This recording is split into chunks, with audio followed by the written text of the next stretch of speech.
నా ఫోటోలు తులసి ఫోటోల్లో కనిపిస్తున్నాయి.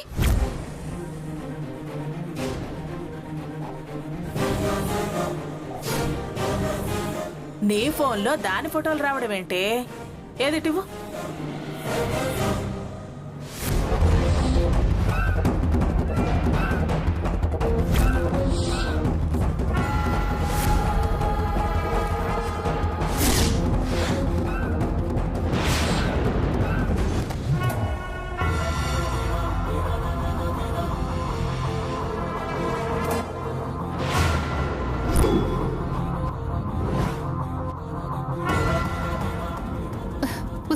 నీ మొహమే, ఇవి నిజంగానే తులసి ఫోటోలు. అదే ఎందుకుంది అని అడుగుతున్నాను. అదేంటి అంటావేంటి? నువ్వు పంపావు కదా, అలాగే దాని ఫోటోలు, చీరలు అది కూడా తీసి పంపింది. పైగా అక్కడ పక్కన ఆదిత్య కూడా ఉన్నాడు చూడక్క.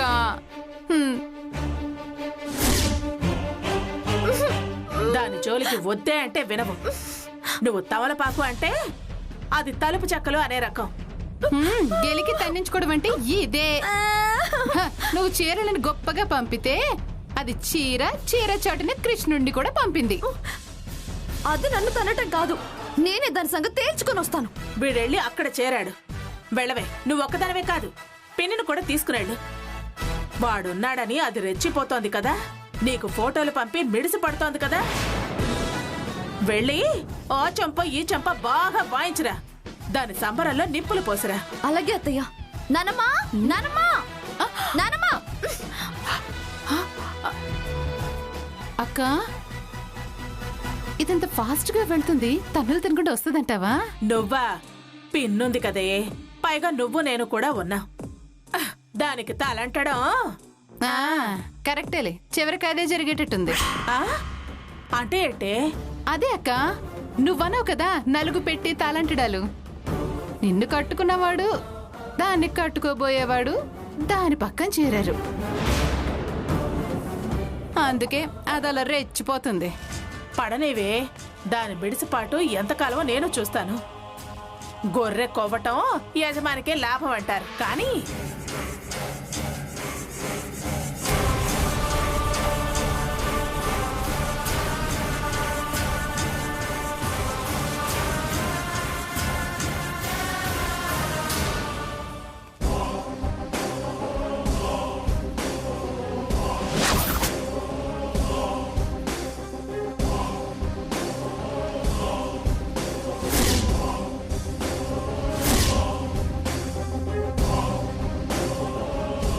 అమ్మా తులసి, రేటు విషయంలో నువ్వు అస్సలు తగ్గొద్దు.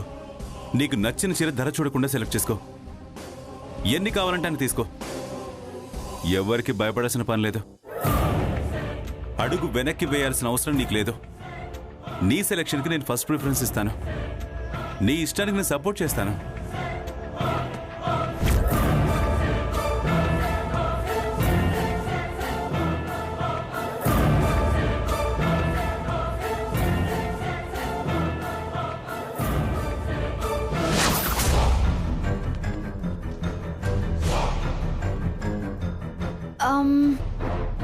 బావా, నాకే చీర ఎలా ఉందో చెప్పు.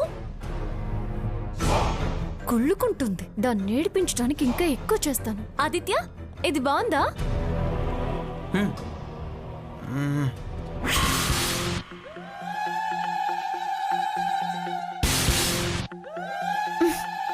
ఇది అస్సలు బాగోలేదు.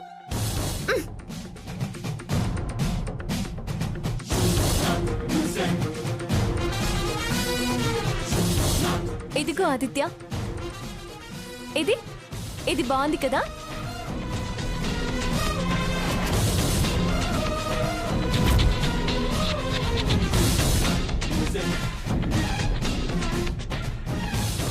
ఇది అస్సలు బాగాలేదు.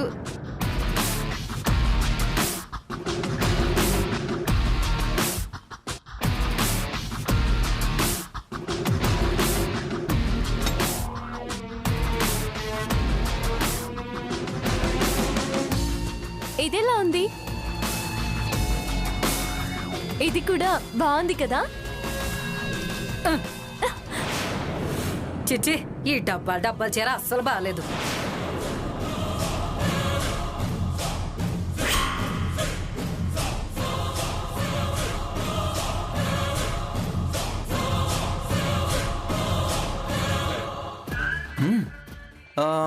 వెంకటలక్ష్మి, ఈ చీర నీకు చాలా బాగుంటుంది, తీసుకో.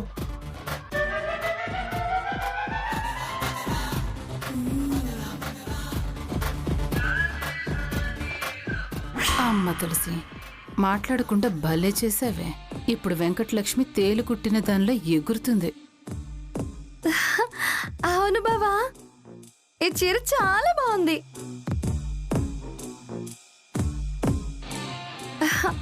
బావా, నాకు ఇంకొకటి కూడా సెలెక్ట్ చేయవా? ఇదిగో, ఇది కూడా బాగుంటుంది, తీసుకో.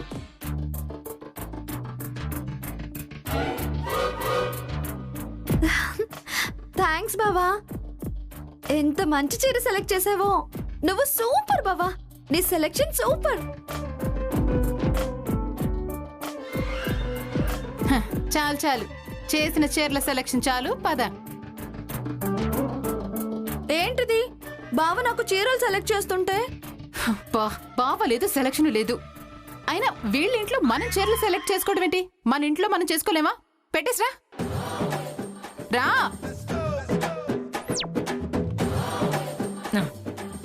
పదవే.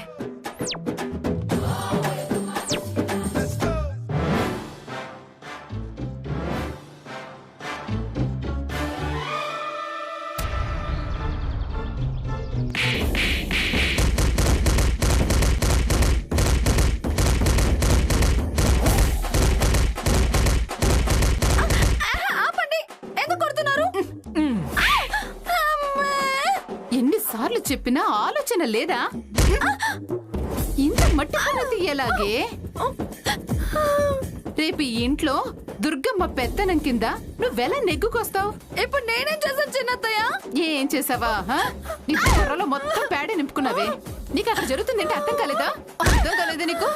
ఎందుకు అర్థం కాలేదు? బావ నచ్చింది అన్నాడు. అబ్బా, అంతవరకే విన్నావు. దాని మొహం చూసావా? ఆ తులసి ఆదిత్యులు సైగలు చేసుకోవటం, మీ బావ నవ్వడం గమనించద్దా? ఒక అడుగు వేసేటప్పుడు 10 అడుగులు ముందుకి 10 అడుగులు వెనక్కి చూడాలి. అప్పుడే ఒక అడుగు వేయాలి. అంటే వెనక్కి చూస్తూ ముందుకు నడుస్తారా? అందుకనే నిన్ను మట్టి బుర్ర అనేది. వెనక ముందు చూసుకోమన్నాను, అంతేగాని వెనక్కి చూస్తూ నడవమనలేదు. ఏమైందా చీరకి? పగులుతుంది. ఏమైంది ఏంటే? ఏమైంది? చీర చూసావు, వాడు బాగుంది అనగానే నాకు కావాలని ఎగబడ్డావు. పిచ్చి దానిలా తీసుకున్నావు. ఆ చీర మీద పడ్డావు. అసలు ఆ చీర ఎందుకు నీకు? చీర మీద రేట్ చూసావా? అక్కడున్నవి ఖరీదు గల చీరలే కదా. దాని మీద 350 అని ఉందే. 35,000 రూపాయల చీర అద్దె తీసుకుంది. ఆదిత్య బాగుంది అనగానే ఏం చూడకుండా ముష్టి 350 రూపాయల చీర నువ్వు తీసేసుకున్నావు. నువ్వు ఆ చీర తీసుకోగానే వాళ్ళు పక్క అని నిన్ను పిచ్చిదాన్ని చేసావని నవ్వుకున్నారు. ఇంత వెర్రిగొట్టువైతే అసలు ఆదిత్యతో కలిసి ఎలా నడుస్తావే? ఆ తులసి చూడు, వాణ్ణి ఎలా ఆడిస్తుందో, వాణ్ణి ఎలా గుప్పెట్లో పెట్టుకుందో. తులసి తానా అంటే వాడు తందానా అంటున్నాడు. అంత మోసం చేస్తారనుకోలేదు. వాళ్ళు చేసేదే మోసమే. కుట్ర అంటే తులసి, తులసి అంటేనే కుట్ర. అంచు నకిలిది. చీర పోగులు చూస్తే ఎడమెడంగా ఉన్నాయి. 7 గజాల చీర ఉతికితే 3 గజాలు అవుతుంది. అది వాడు చూడ్డం. అయినా వాడికి చీరలు చూడడం ఏం తెలిసే? బావకి నచ్చింది కదా. వాడికి చీరల గురించి ఏం తెలిసే? ప్యాంటు షర్ట్ గురించి తెలుసు కానీ చీరల గురించి వాడికేం తెలుసు? అదేమో వాడి కన్ను కొట్టింది. వాడేమో చీర బాగుంది అన్నాడు, నువ్వేమో సంకలు గుద్దుకుంటున్నావు. ఇలా అయితే నువ్వు బొక్క బొర్లా పడతావు. కొంచెం ఆలోచించి చెయ్యి ఏ పనైనా. అయినా ఆయన అండ చూసుకుని మరి వీళ్ళు రెచ్చిపోతున్నారు పిన్ని. ఇంతకు ముందు వెంకటలక్ష్మిని ఏదైనా మాట అనాలంటే ఆలోచించేది. ఇప్పుడు వాడు ఆయన దాని వెనక చేరారు. ఇంకే ఉంది, అది దీన్ని పిచ్చిదాన్ని చేస్తోంది. సందు దొరికితే మిమ్మల్ని పిచ్చిదాన్ని చేస్తోంది. మీరందరూ కలిసి నా పరువు తీస్తున్నారే. అక్కడ ఏం జరిగిందో నాకు తెలియదు కానీ ఇక్కడ వీళ్ళు చెప్తుంది వింటే అర్థమవుతోంది. చూడు, అది అవును అంటే కాదని అర్థం. అది కాదు అంటే అవునని అర్థం. ఆ ఆలోచన కాస్త బుర్రలో పెట్టుకుని ఇక ముందు కాస్త జాగ్రత్తగా నడుచుకో. అది నీ జోలికి రావటం కాదు, అసలు నిన్ను చూస్తేనే అది ఇంటికి రావాలంటేనే భయపడేలా చేయాలి నువ్వు. మనుషుల్ని ఆకట్టుకోవడం ఎలాగో చేత కాదు నీకు. కనీసం చీరల గురించి మంచి చెడులు చూసుకోవడం కూడా పట్టదా? ఇంకొకసారి ఇలాంటి పిచ్చి పనులు, తెలివి తక్కువ పనులు చేస్తే వాళ్ళు కొట్టడం కాదు, నేను నీ జుట్టు పట్టుకుని పైకి లేపి కోదండ వేయిస్తాను. జాగ్రత్త. అలాగే అత్తయ్య, ఇప్పుడు అర్థమైంది దాని మోసం. ఇక నుంచి జాగ్రత్తగానే ఉంటాలే. ఆ, ఎప్పటికప్పుడు పొడిగింపే. ఇప్పుడు ఇలాగే అంటావు, మళ్ళీ పోయి బొక్క బొర్ల పడతావు. మేం పక్కనే ఉన్నప్పుడే ఇలా జరిగితే మేం లేకపోతే నీకు తెలివితేటలే ఉంటాయే. చూస్తూ ఉండు, దానికి నేను అరదండాలు వేయిస్తాను. ఆ, వేయించి అప్పుడు చెప్పే, అప్పుడు ఒప్పుకుంటాను నీకు నా కోడలయ్యే అర్హత ఉందని. చూస్తావుగా నా తెలివితేటలు. నేనేంటో దానికి తెలిసి వచ్చేలా చేస్తాను. కృష్ణా నది నీళ్లు తాగిందాన్ని దానంత తేలిగ్గా వదులుతానా? దాని కుప్పి గంతులు సాగనిస్తానా? కోతలు కొయ్కే చేసి శభాష్ అనిపించుకో. పద. కాస్త గడ్డి పెట్టు.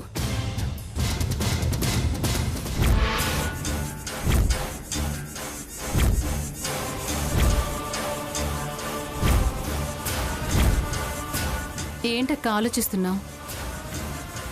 నువ్వు ఇలా ఆలోచనలోనే ఉండు, బావగారు రంగంలో దిగిపోతారు. అదే ఆలోచిస్తున్నాను. ఇలా ఆలోచించి ఆలోచించి ఏం ప్రయోజనం? బావ అస్సలు తగ్గడం లేదు. అన్నిట్లోనూ మనకంటే ఓ మెట్టు ముందే ఉంటున్నారు. పెళ్లి పనులు నీకన్నా నాకన్నా ముందు బావగారికే ఎక్కువ తెలుస్తున్నాయి. షాపింగ్లో కానీ, పచారీ సామాన్లు కొనటంలో కానీ, పంతులు గారితో మాట్లాడడం కానీ, ఒకటేంటి అన్నిటికంటే మనకంటే ముందెళ్ళి మనకంటే ముందే అక్కడుంటున్నారు. ఇదేదో విఘ్నేశ్వరుడు సుబ్రహ్మణ్యేశ్వర స్వామి బల ప్రదర్శనలా ఉంది. ఆఖరికి మన పని వేగంగా వెళ్ళినా సుబ్రహ్మణ్యేశ్వర స్వామి ఓడిపోయినట్టు మనం ఓడిపోతామేమోనక్క. గణపతి లాంటి బావగారే గెలుస్తారేమో అనిపిస్తుంది. కల్లా ఆయన ఎన్ని ఏర్పాట్లు చేస్తే ఏంటి, జరగనివ్వను. ఎటువంటి పరిస్థితుల్లోనూ జరగనివ్వను. జరగనివ్వను అని వాళ్ళ పెళ్లి చేద్దామనుకుంటున్నప్పటి నుంచి అంటున్నావు. కానీ ఏది ఎక్కడ వాళ్ళ మూడు ముళ్ళు పట్టం లేదు. నాకు ఒకటి అనిపిస్తుంది అక్క. ఏమనిపిస్తోంది? పంతులు గారు చెప్పినట్టు ఆ శాంతి పూజ ఏదో చేస్తే కొంత మేలు జరుగుతుందేమో. అమ్మవారు దీవిస్తే ఆదిత్య పెళ్లి వెంకటలక్ష్మితో జరుగుతుందేమో. వెంకటలక్ష్మికి వచ్చిన అవమానాలు పోతాయేమో. ఒకసారి ఆలోచించక్క. అదే ఆలోచిస్తున్నాను. ఈ పెళ్లికి ముందే పెళ్ళైన తర్వాత అలంకరించవలసిన నగలు వెంకటలక్ష్మికి అలంకరించి దాంతో అమ్మవారి పూజ చేయిస్తాను. అలాగే పంతులు గారు చెప్పిన శాంతి పూజ కూడా చేయిద్దాము. పెళ్ళి ఎలా కాదో చూస్తాను. పూజ మొదలు కాగానే పెళ్లి పనులు మొదలు పెడదాం. ఆయన ఎంత స్పీడ్గా వెళ్తారో అది చూద్దాం. ఇక ముందు ఆయన పనులన్నిటికీ ఆటంకం కలిగిద్దాము. నన్ను గెలిచి ఆయన ఆదిత్య తులసిల పెళ్లి ఎలా చేస్తారో నేను చూస్తాను. మాటల్లో పందెం కాయడం కాదు, చేతల్లో చేసి చూపించు. ఎందుకే నన్ను రెచ్చగొడతావు? మాటల స్థాయి దాటిపోయిందక్క. మిగిలింది చేతలొక్కటే. సరే, చూస్తూ ఉంటా. నేనన్నది ఖచ్చితంగా చేసి చూపిస్తాను.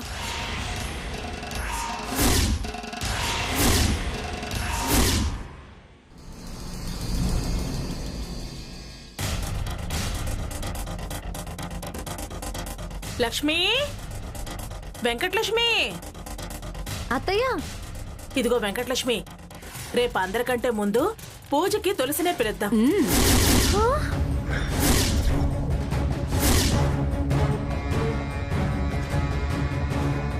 ఏంటి, తులసిని పిలుద్దామా? అవును, తులసియే కదా నీకు పోటీ.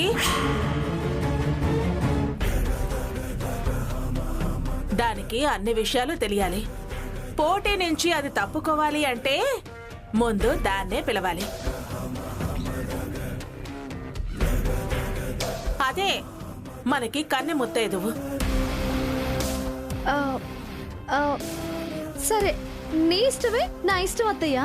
అది నా కోడలు అనిపించుకున్నావు. పద పద వెళ్దాం. రా.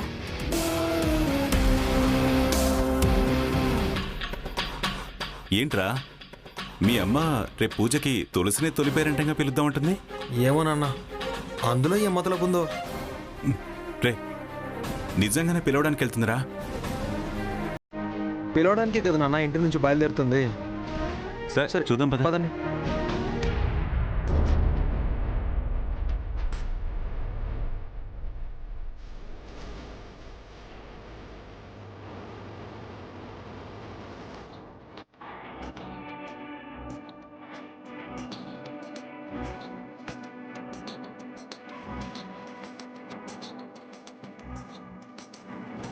తులసి ఎవరు పిలుస్తున్నట్టున్నారు. నేను వెళ్ళి చూసొస్తాను. వద్దు నువ్వుండు, నేను వెళ్ళి చూసొస్తాను.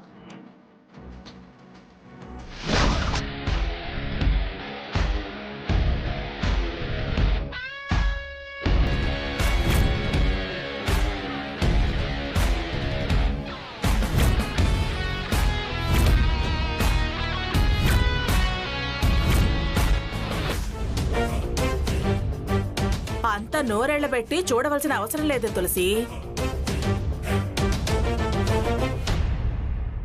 నిన్ను తొలి పేరంటంగా పిలుద్దామని వచ్చాను.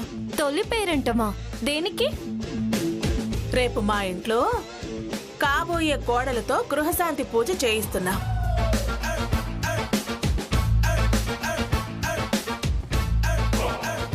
దానికి నువ్వు తప్పకుండా రావాలి.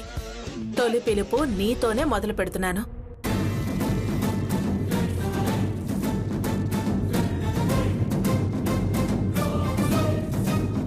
గృహశాంత మా ఇంటికి కాబోయే కోడలికి మంచి జరగాలని గృహశాంతి. అర్థమైందా? బాగానే అర్థమైంది. మీ ఇంటికి కాబోయే కోడలికి మంచి అంటే నాకే కదా. తప్పకుండా వస్తాను. ఏయ్, ఇక్కడికొచ్చి నిన్ను పిలిచింది ఎవరనుకుంటున్నావు? మీ మావయ్య కాదు, మా అత్తయ్య.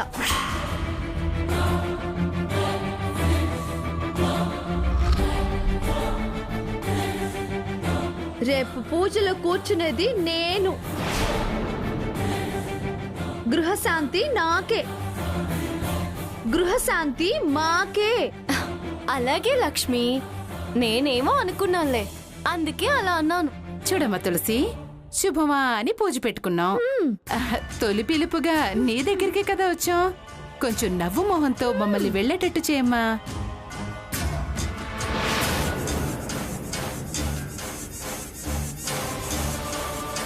నువ్వు పుల్లం విరుపు మాటలని పంచాయతీ పెట్టుకొని రొసరొసల మాటలు అనుకుంటూ వెళ్ళేటట్టు చేయకు. అలాగే వెళ్ళిరండి. పదండి, తప్పకుండా రావాలే.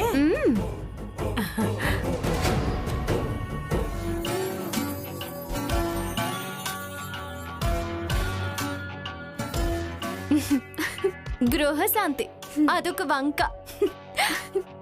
ఆ ఇంట్లో ఏ కార్యం జరిగినా నీ మంచికే కదా. కానీ అందుకే కదా నేను కాబోయే కోడల్ని అని అన్నది. కానీ ఆ మాట భలే అన్నావు తులసి. అందుకే నొక్కి పట్టి మరీ అన్నది. గట్టిగా సమాధానం ఇచ్చాను కదా. సరే కూర్చో.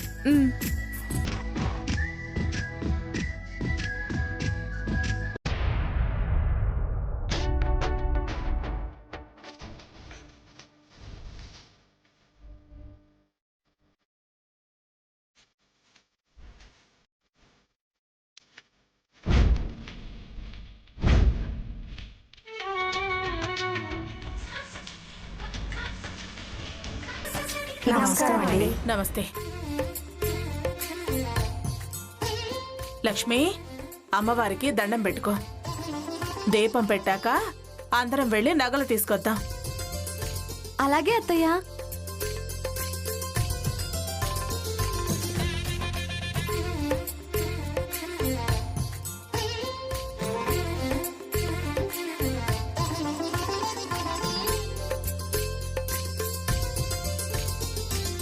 నాన్నా ఈ నగలేంటి తేవడం ఏంటి నాన్న? భజంత్రీలు పూజ ఏంటిదంతా? నేను మర్చిపోయాను రా, నాతోనూ అనలేదు.